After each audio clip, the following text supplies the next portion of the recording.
Do you want to become a better bobcat trapper? Well, I'm here today to show you some tips that will maybe help you out there while you're trying to catch a few bobcats. First thing you want to do is look for a tree about the size of one we got here with an overhanging limb. And what you're going to do with this overhanging limb is you're going to tie a little piece of deer hide, and you're going to hang it straight above to where you're going to have your trap sitting. So when that bobcat comes in there, he's going to want to come and play with this piece of deer hide. And when a bobcat's hunting, they're using their eyes. They don't have real great nose on them, so they can't smell very good.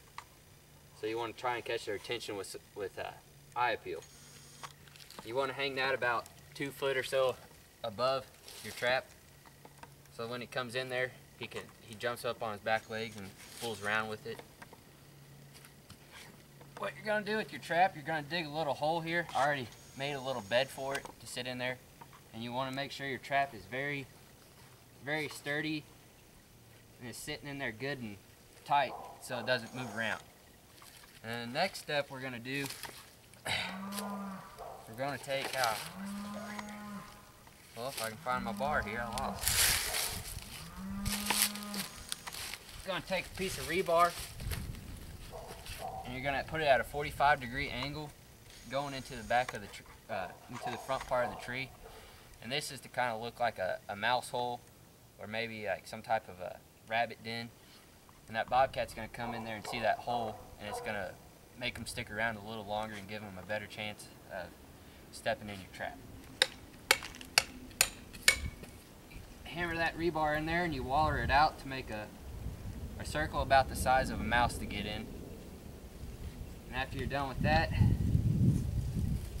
you want to take some, you can use rabbit fur or some deer fur, just any kind of fur. You want to stick it back in that hole. And you want it to where the bobcat can't see it from a few yards out. You want him to come in to where he has to look down in the hole so he has a step in your trap. After you do that step, we're going to take some cover holes here. Basically, they're kind of like little round leaves, very small. You can get these off of any trapping website. I usually get them from Murray's. You want to sift that over your trap until your trap's completely covered.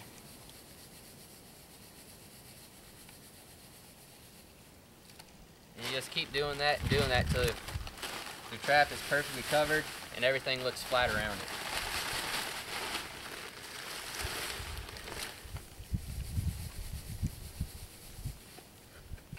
And once you think you got enough, you want to take a little garden shovel and just thin it out to where it's as thin as possible without being able to see that trap. Because when a bobcat's coming in there, it's very, very light-footed, and they're going to try to avoid any little small pebbles and twigs and stuff like that. That's just, they're good hunters, so you got to outsmart them. And once you got your trap fully covered like that, you want to take a few more of these holes,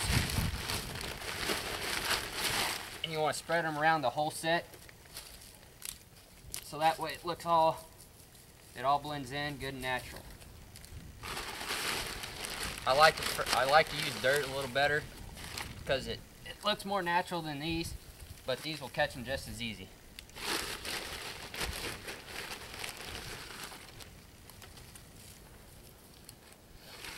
And these are another good reason I like to use these is because they won't freeze up when it gets below certain temperatures, because sometimes your dirt holds moisture, and if it freezes up, your trap won't set off.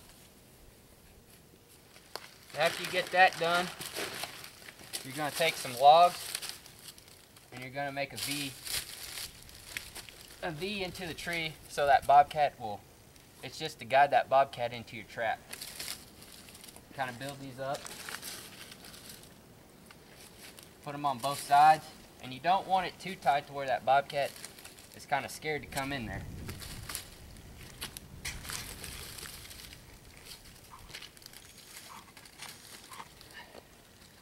Once you get these these set up, it's your final step.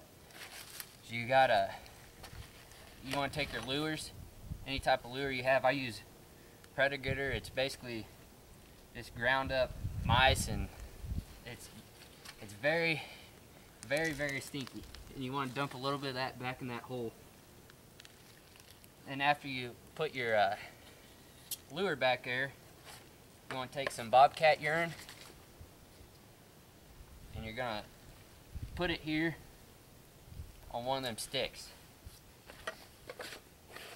And then after you do that, I got some bobcat gland urine, or not urine, but lure. You want to take a little bit of that and dab it up here on your deer hide. And this just gives it more of a scent, kind of like a call lure. So if they're out there a few, 50, 75 yards and they're downwind, they'll smell it. And you want to put a little more down here on these. It doesn't take a whole lot. And like I said, a bobcat, it's using its eyes more than its nose when it's hunting. Another big thing you want to, not so much important on bobcat trapping as is coyote, you always want to use rubber gloves and want to wear rubber boots just to stay as scent free as possible. These are some of the tricks I use to catch bobcats. I've caught 4 this year and still at it, so hopefully you can become a better bobcat trapper by using some of the same tricks as I do. That's about it to bobcat trapping. Get out there and set more traps. You'll be a more successful hunter, trapper.